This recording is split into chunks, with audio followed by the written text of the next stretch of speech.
तो अभी थोड़ी देर पहले 31 मार्च 2022 को एक सर्कुलर रिलीज़ करा है आईसीएसई बोर्ड ने, जिसमें उन्होंने directions to candidates for semester 2 examination को बताया हुआ है। सबसे पहले उन्होंने स्टार्टिंग ऑफ द सर्कुलर में इंपॉर्टेंट नोटिस टू कैंडिडेट्स लिख के बताया है कि result will not be available from the office of the council in New Delhi, और आपको हेड ऑफ द स्कूल से भी जुलाई 2022 में रिजल्ट नहीं देखने को मिलेगा। आपको बता दी जाएगी डेट जब भी रिजल्ट मिलेगा। फिर डायरेक्शंस ऑफ कैंडिडेट्स दिए गए हैं। पहला जो पॉइंट दिया गया है वो बताया गया है कि आपको एग्जामिनेशन से थोड़ी देर पहले एग्जामिनेशन हॉल में जाके बैठ जाना है। 5 मिनट्स पहले बोला गया है। If an examination paper for which you are not entered is handed to you, or if the question paper indicate that is the map or any other stationery should have also been given to you, bring it to the attention of the supervising examiner at once। तो यहाँ पे इन्होंने second point में बताया कि अगर आपका examination paper समय पे नहीं दिया गया है या फिर उसके साथ जो भी स्टेशनरी लगती है जैसे ग्राफ पेपर, मैप हो गया, ये नहीं दिया गया है तो आप उसको तुरंत सुपरवाइजिंग एग्जामिनर की अटेंशन में लाइए। और जितने भी पेपर के ऊपर जनरल डायरेक्शंस दिए रहते हैं कि कौन कौन से क्वेश्चन किस सेक्शन से अटेम्प्ट करने हैं, उसको अच्छी तरीके से पढ़ लेना है। फोर्थ बताया गया है you are advised to answer only that number of questions as mentioned in the question paper. ये नहीं कि आपको क्वेश्चन पेपर में बोला गया है कि 5 में से 3 करो, आप 5 के 5 कराए, तो वो नहीं करना है। 3 बोले हैं तो 3 ही करना है। On the top of a sheet of the standard booklet you are to put your signature in the space provided for the purpose. Do not write or scribble anywhere on the top sheet। जो आपको standard answer booklet मिलेगी उसके top पे एक column रहता है आपके signature का, तो वहाँ पे आपको सिग्नेचर करना है। उस जगह कोई भी ऐसे पेन वेन चला मत देना कि चेक करने के लिए पेन को कि काम कर रहा है नहीं कर रहा, वहाँ चला दिया, वो नहीं करना है। All entries on the answer booklet are to be made with the black blue point pen only। Black blue ball point pen only, तो बॉल पेन से आपको करना है, ब्लैक या ब्लू जो भी आपको हो उससे आपको एंट्रीज भर देनी है। जैसे सिग्नेचर हो गया, यूआईडी हो गया, रोल नंबर हो गया, तो वो सब आपको उससे कर देना है। Right. So dear students, Unacademy presents emerge mock test series for final exams for ICSE and ISC class 10th and 12th learners। The Emerge test series will start from 26th March and will remain active till March 29th। Every test will begin from 5 p.m. but the biology test will begin from 2 p.m. onwards। I am giving the link of Emerge mock test series in the description। So dear students, exams are round the corner। To help you with your final preparation, Unacademy brings Power Pack revision series for ICSC 9th and 10th and ISC class 11th and 12th। Top educators will take these revision series where they will focus on important previous year questions। Classes will be conducted every alternative day। Also, if you wish, you can join your batch according to your preference। You can opt any subscription. A minimum of 3 months subscription is also available।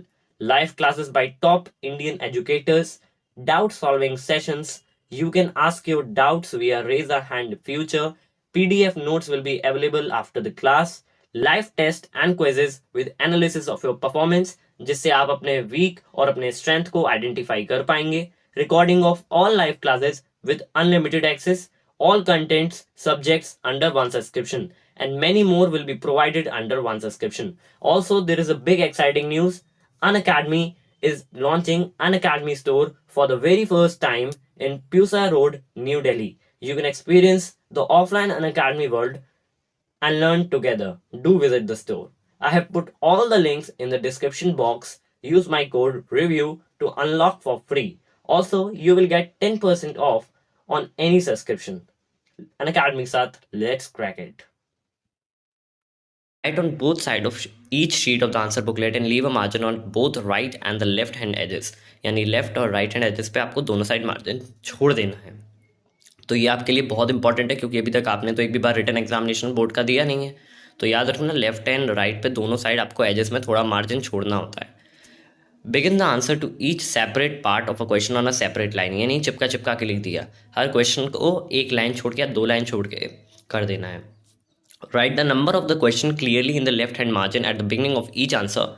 Do not copy the question. Be careful to use the same system of numbering as that use in the question paper. बड़ा important point है ये। आपको question copy नहीं करना है। काफ़ी बच्चों के मन में सवाल आता है क्वेश्चन कॉपी कर दे क्या? नहीं, क्वेश्चन कॉपी नहीं करना है। और जैसी पेपर में नंबरिंग दी हुई है, अगर क्वेश्चन 3 के बाद क्वेश्चन 4 ही है तो क्वेश्चन 4 ही करना है। ये नहीं क्वेश्चन 3 के बाद क्वेश्चन 6 कर लिया, तो ये नहीं करना है। The use of any electronic devices, hand, desk और other type of calculating machines are not permitted. कोई भी तरीके के इलेक्ट्रॉनिक डिवाइस मत लेकर आना। स्मार्ट वॉचेस होते हैं, फिटनेस बैंड होते हैं, सब मत लेकर आना, छीन लिए जाएंगे, फिर बाद में दे दिए जाएंगे, लेकिन लेके मत आओ।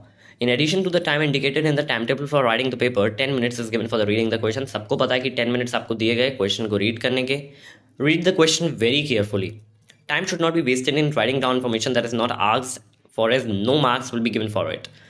कोई भी ऐसी चीज़ आपको आंसर में नहीं लिखनी है जो मतलब ही नहीं है लिखने का, ज़रूरत है नहीं लिखने की, आप लोग लिख देते हैं, कुछ पूछा गया कुछ, आपने कुछ और लिख दिया तो उसका नंबर नहीं मिलेगा। कुछ भी एक्स्ट्रा चीज़ें मत लिखना। Do not spend too much time on one or two questions so as to leave yourself no time to answer the others. कोई भी एक क्वेश्चन पे चिपक के मत बैठ जाना कि 4-5 मिनट बस उसी क्वेश्चन पे दे दिए, ये नहीं करना है। कोई आया कि एमसीक्यू आपका 1 नंबर का है, उसमें आपने 5 मिनट लगा दिए, और बाकी के क्वेश्चन जो 2-2, 3-3 नंबर के उसमें समय ही नहीं मिल पाया। तो ये काम मत करना। पहले अपना जो इंपॉर्टेंट बड़े बड़े क्वेश्चन उसको कंप्लीट कर देना, एमसीक्यू तो रीडिंग के टाइम पे ही निपटा देना। When the time allotted for writing the examination has concluded, arrange your answer script sequentially. Order the first page at the top. See that you have your UID, index number and subject written on them. Fasten them together at the left hand top corner and hand them over unfolded.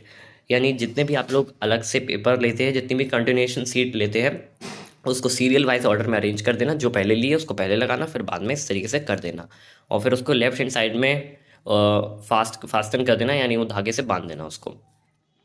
Candidates who arrive late will be required to give a satisfactory explanation and reason to the supervising examiner. जो भी late आता है, जैसे semester 1 में था, late आते हैं तो आपको एक्सप्लेनेशन देनी पड़ती है और रीज़न देना पड़ता है सुपरवाइजिंग एग्जामिनर को।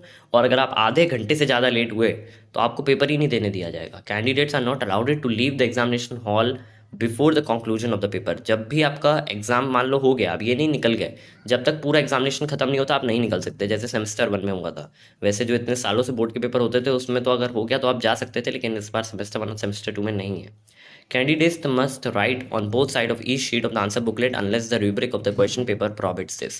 दोनों साइड पे लिखना है, ये शायद अभी ऊपर पॉइंट मेंशन करा हुआ था, रिपीट हो रहा है यहाँ पे। The continuation booklet will be issued on request only after you have completed writing on all the pages of the standard booklet already issued. जब भी आपका जो स्टैंडर्ड आंसर बुकलेट, जब आप क्वेश्चन पेपर मिलता है तो साथ में जो शीट मिलती है, जब तक वो पूरी नहीं भर जाती कंटिन्यूशन शीट नहीं मिलेगी। ठीक है, ये ध्यान रखना। All continuation sheet use unuse must be attach to the main answer booklet.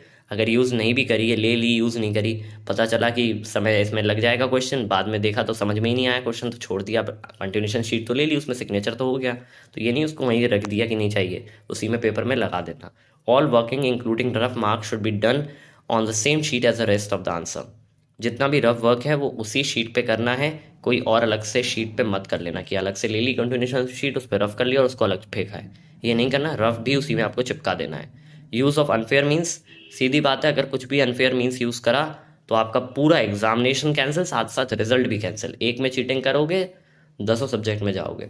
फिर यहाँ पे दिया हुआ है कि अनफेयर मीन्स यूज़ करने पे क्या क्या होगा, चीफ एग्जीक्यूटिव, सेक्रेटरी, ये सब दिया हुआ है, पढ़ लेना। ये सब वैसे इंपॉर्टेंट नहीं है, ये सब इतना इतना तो सबको पता ही है कि चीटिंग करोगे तो क्या होगा। इंपॉर्टेंट यहाँ पे है last date for retaining answer script 60 days from the date of the declaration of the result, the same shall be destroyed thereafter. 60 दिन के अंदर ही आप अपनी आंसर शीट को रिटेन कर सकते हैं, अगर ज़रूरत पड़ती है तो। अगर नहीं करोगे तो वो डिस्ट्रॉय कर दी जाएगी, उसको रिसाइकिल कर दिया जाएगा। Application for recheck of answer script important है ये बहुत। Must be submitted online and must be received by the council office not later than 7 days from the date of declaration of the ICSE year 2022 result. 7 दिन के अंदर ही आप rechecking के लिए apply कर सकते हैं। सेमेस्टर 1 में 3 दिन का था, लेकिन इसमें आपको 7 दिन देखने को मिलते हैं। Candidates who fail to secure pass certificate will be permitted to appear for the compartmental examination in one subject in which they have not secured the pass marks. आप सिर्फ एक ही सब्जेक्ट में कंपार्टमेंटल एग्जामिनेशन देने को allow करोगे, लेकिन वो subject भी इंग्लिश नहीं होना चाहिए, इंग्लिश कंपलसरी होना चाहिए। इंग्लिश में फेल हुए तो फिर आपको ICSE 2023 का एग्जामिनेशन देना पड़ेगा। तो कम से कम क्या है, कम से कम 3 सब्जेक्ट में पास होने चाहिए। 3 सब्जेक्ट का मतलब समझ रहे हो ना, SST, साइंस, मैथ, इस तरीके से वो 5 जो होते हैं, जो मिक्स करके होते हैं।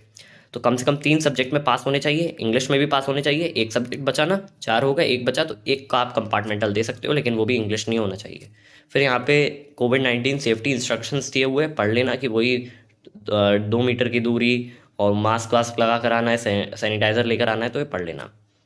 इसके बाद फिर सेमेस्टर 2 का रिवाइज्ड टाइम टेबल यहाँ पे दिया हुआ है, ये सब तुम लोगों को पता ही होगा, इसमें समय ख़राब करने का कुछ नहीं है। तो बस सर्कुलर में यही सब दिया हुआ था, काफ़ी इंपॉर्टेंट चीज़ें दी हुई हैं। इस सर्कुलर की लिंक मैं डिस्क्रिप्शन में दे रहा हूँ।